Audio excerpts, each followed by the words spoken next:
The countdown is on to the Sumner Tunnel shutdown. For nearly 2 months, cars won't be able to use Route 1A South to get from East Boston into the city. Good evening to you. I'm Ken McLeod. The closure will have significant impacts on commutes and local businesses. WBZ's Laura Hafley has more now from Eastie, where officials today led a tunnel tour to lay out their case.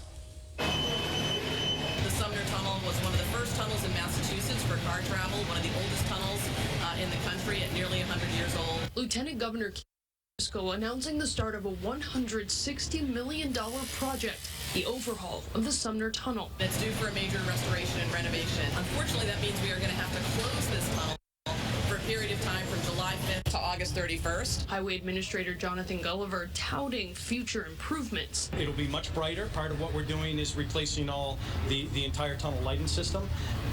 It will feel more open for a good portion of the tunnel. Softening the blow for what he would say next. Of the people who continue to drive, you're going to have additional congestion at both the Ted Williams Tunnel and the Tobin Bridge. Officials gave reporters a tour of the current work being done to restore the tunnel that sees roughly 40,000 drivers a day. So what's the solution for commuters?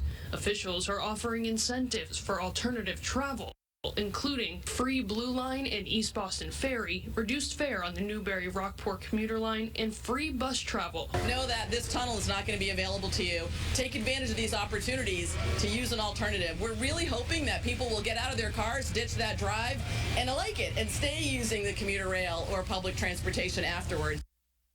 WBZ's Laura Hafley reporting there. Now, during today's press conference, Lieutenant Governor Driscoll reminded us that the Sumner will be closed again next summer for a similar period of time. Police in Salem, New Hampshire are looking for the driver of this pickup truck in connection with a hit and run on Friday morning. A hit and run they believe was the result of road rage. It happened at about 11 a.m. near the Rite Aid on Route 28. Police say a woman was dragged by the suspect's vehicle and seriously hurt there. Anyone with information is asked to reach out to Salem, New Hampshire police. Special Counsel Jack Smith is now asking for a December trial date in the Mar-a-Lago documents case.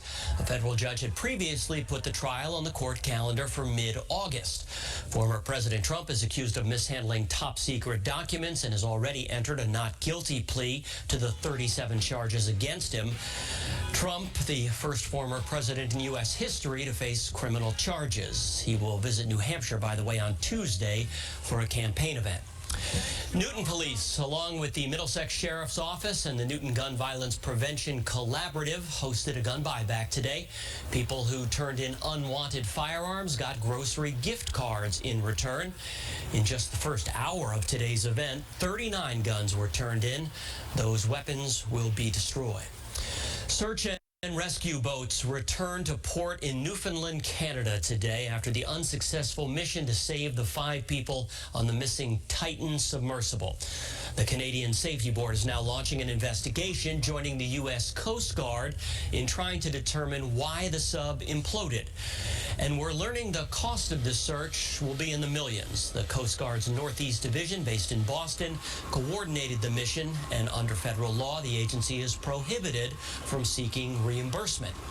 And now the Cape Cod company, which found the submersible's debris, is on a new mission. A spokesperson for Pelagic Research tells CNN that their underwater drones are now part of a potential recovery effort. A rollover crash led to a good deed in Mattapoisett. On Friday morning, firefighters were responding to the crash on I-95 eastbound.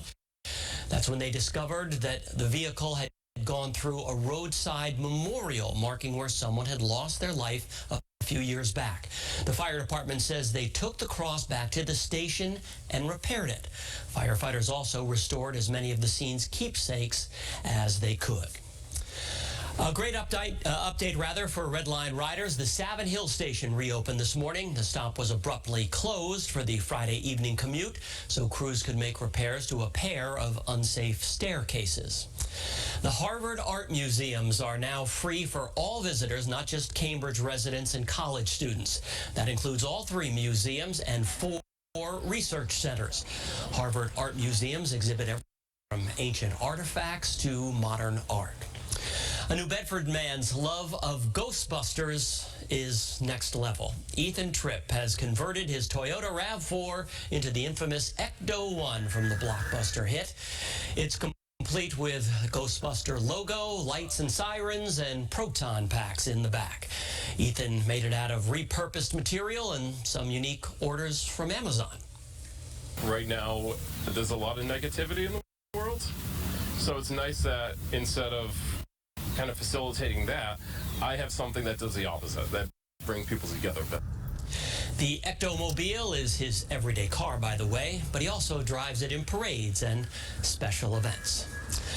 The famous Greasy Pole contest might be over, in part, in Gloucester, but St. Peter's Fiesta rolls on this weekend. St. Peter, by the way, the patron saint of fishermen. Sky High was high above the fun on Friday. As you probably know, the pole is covered in grease and sits smack dab in the middle of the harbor. People shuffle out onto it, trying to grab the flag at the end. There were more than a few wipeouts, but we did get a winner. If you want to know more about the contest, you can watch the WBZ original documentary. It's called Love in Grease. It'll air right here on TV 38 tonight at 11:30 and will stream on demand on our website, WBZ.com. And if you are heading to Gloucester tomorrow, we're going to look for temperatures once again on the mild side, close to 80 degrees, but a slight chance of a shower and